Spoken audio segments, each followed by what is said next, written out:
Fala galera, tudo bem? Professor Rafael de Sociologia mais uma vez aqui com vocês e na aula de hoje a gente vai aprender sobre a democracia no Brasil. É uma aula muito importante, costuma cair no vestibular inclusive questões sobre democracia no Brasil e eu sei que você também está se preparando para os vestibulares e concursos. Então fica ligado, fica atento, pega aí seu caderno, sua caneta e anota as dicas da aula de hoje.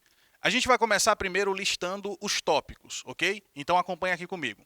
Primeiro vamos falar do período colonial e dos primeiros ares de democracia no Brasil.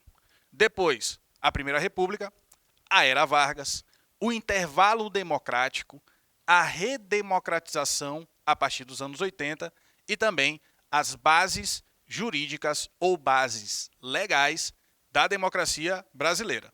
Então, na aula de hoje, cada tópico desse será comentado e eu espero que no final você compreenda tudo direitinho. Vamos começar nossa aula então, falando sobre o período imperial. O período colonial brasileiro e os primeiros ares de democracia. Atenção, que a palavra ares, ela está colocada entre aspas, ok? Então é no sentido ali de um início, um começo, de características de democracia na formação do nosso Estado brasileiro.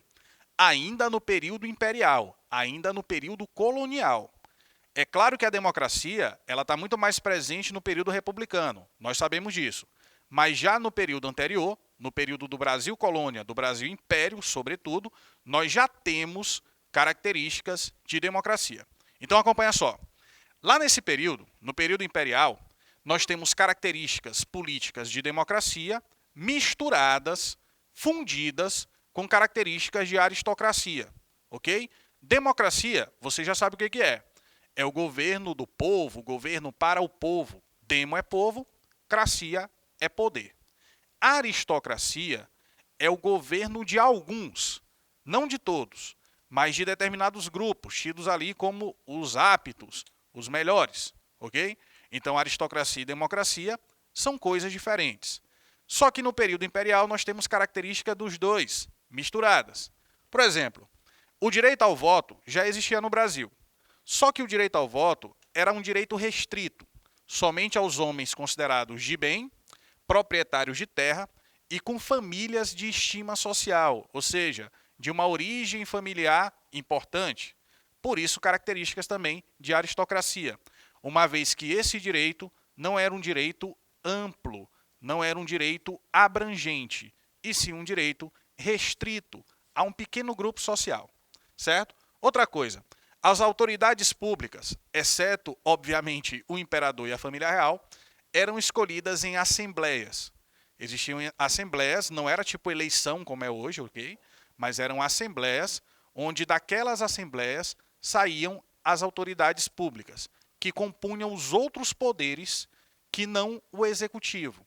Então, o poder legislativo e também o Conselho de Estado era composto naquele momento por pessoas escolhidas em assembleias, certo? A relação era muito próxima entre a elite ou as elites econômicas e também os direitos políticos.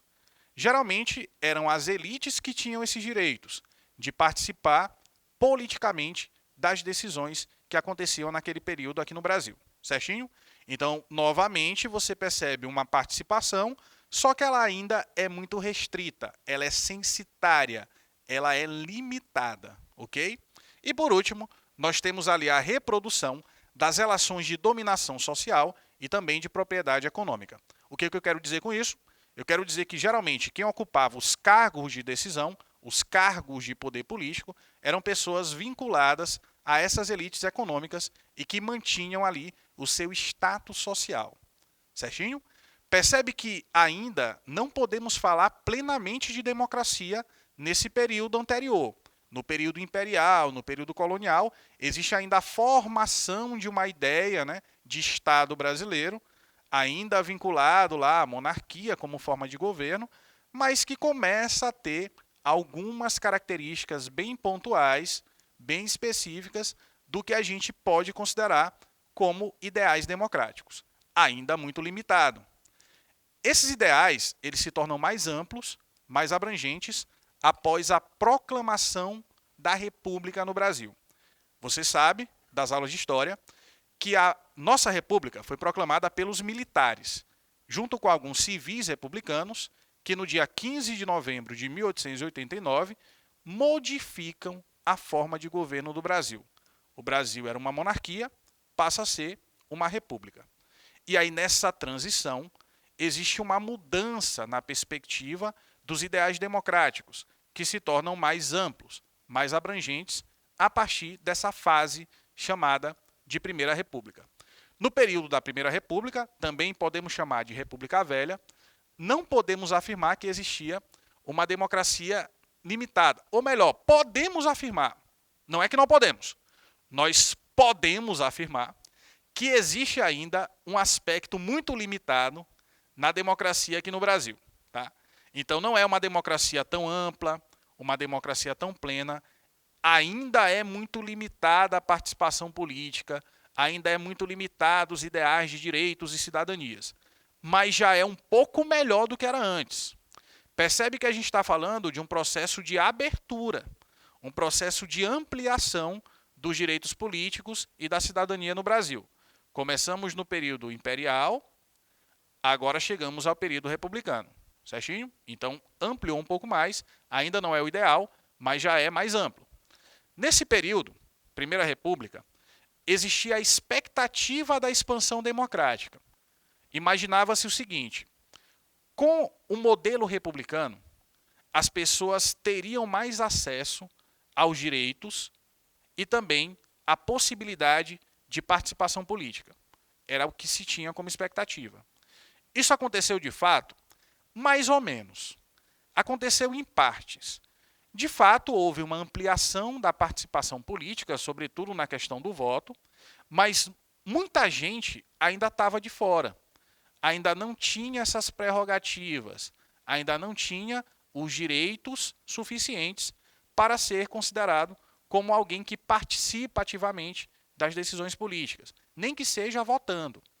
Existia o voto, mas só que o voto ainda era restrito. Para você ter uma ideia, os analfabetos não podiam votar, nem as mulheres também, nessa primeira fase. Só aí você já descarta mais da metade da população brasileira. Se você considera que as mulheres não tinham direito ao voto e os analfabetos também não. Lembra que a gente está falando do começo do século XX, final do século XIX, começo do XX. Numa época onde a taxa de analfabetismo no Brasil chegava de 60% a 70% da população. Então, fatalmente, você tinha, de novo, uma minoria que podia participar das decisões democráticas, das decisões políticas. Outro detalhe. O processo eleitoral nessa época era tido como fraudulento, manipulado, viciado. Era muito comum acontecer fraudes nas eleições, principalmente nas eleições majoritárias, nas eleições do executivo, para governador, para presidente. Era muito comum as denúncias e as provas até, né, de que existiam fraudes. Às vezes, tinha mais voto contado do que eleitor. Como é que pode? A matemática, né, não fecha, não faz muito sentido. O direito ao voto acontecia, mas era restrito somente aos homens, alfabetizados e maiores de idade. Analfabetos, mendigos, mulheres ainda estavam excluídos desse processo de cidadania e participação política. Existia também uma prática muito comum nos municípios, chamada de coronelismo. O poder que os coronéis tinham em cada município na manipulação dos votos, né? O voto de cabresto, também outra prática comum durante a República Velha. O que é o voto de cabresto? Como o voto não era secreto, como é hoje, ele era um voto aberto, as pessoas sabiam em quem as outras votavam. Tinha duas cédulas, por exemplo, se tivesse dois candidatos, e você dizia, ó, eu quero votar nesse aqui. Então todos ouviam e tinham acesso ao voto das outras pessoas, porque era um voto aberto, não era secreto. E aí o coronel forçava as pessoas daquele município, daquela região, a votarem no candidato que ele apoiava. Senão poderia acontecer coisas muito ruins com elas, entendeu? E aí a gente chama isso de voto de cabresto. Existia um controle direto do voto, né, da eleição até o resultado. E muitas vezes o resultado era fraudado também.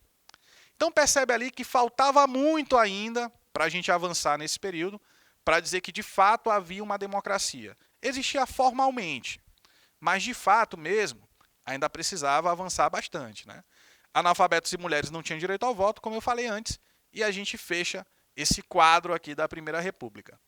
A Primeira República vai durar até os anos 30, mais precisamente até 1930, quando começa no Brasil um período chamado de Era Vargas. Vargas foi o presidente que durante mais tempo governou o Brasil. Governou o Brasil de 30 a 45, ininterruptamente, os 15 anos seguidos, e depois ele volta eleito democraticamente e governa de 1951 a 54, certo?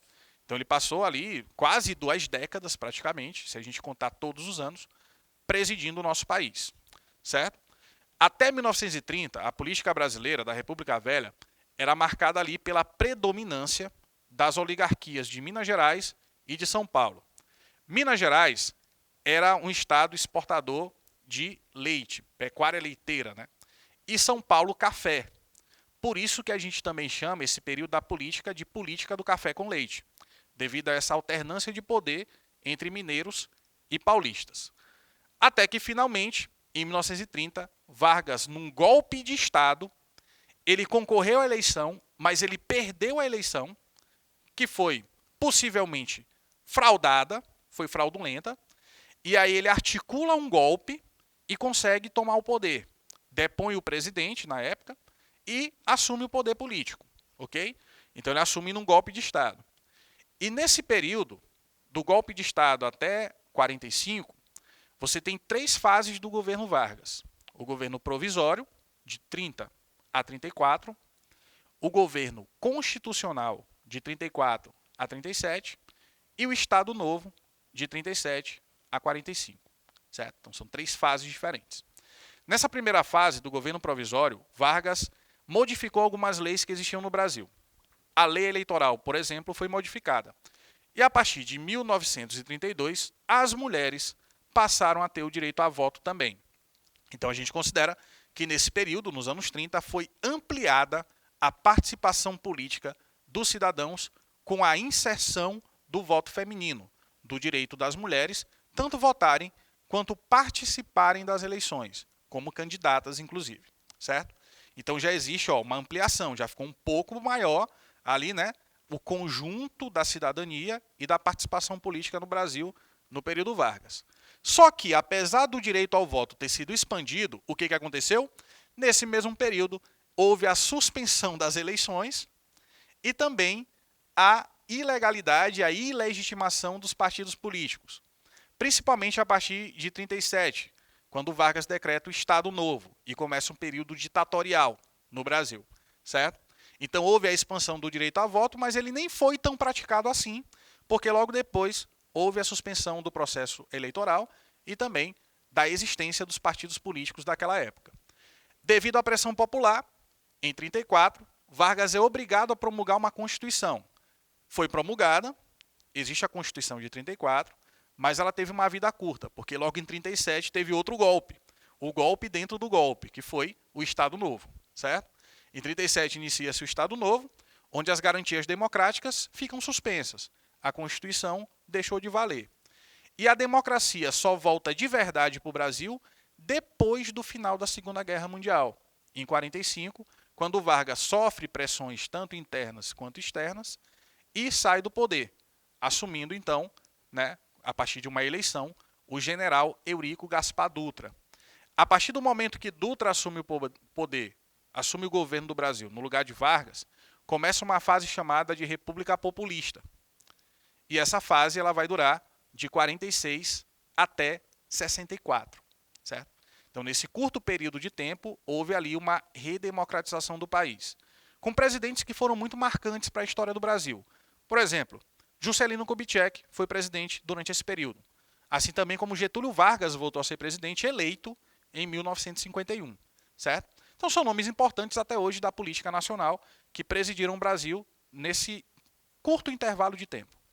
Em 64, em março de 64, ocorre um movimento militar e civil que dá origem a outra fase da República Brasileira, chamada de regime militar, certo? Então, nesse pequeno período, de 46 a 64, nós tivemos fortes tensões políticas durante a redemocratização, principalmente numa disputa de poder entre três partidos. O PTB, partido fundado por Getúlio Vargas, Partido Trabalhista Brasileiro, o PSD e a UDN, que era a oposição mais forte ao PTB, a União Democrática Nacional de Carlos Lacerda, figura super importante para a gente entender o chamado golpe de 64. Foi uma das figuras civis que mais colaborou com o início do regime militar, ok? E por altas taxas também de crescimento econômico. É o chamado período desenvolvimentista da economia brasileira. Em março de 64, como eu falei antes, dá-se início ao novo período republicano, que é o período do regime militar.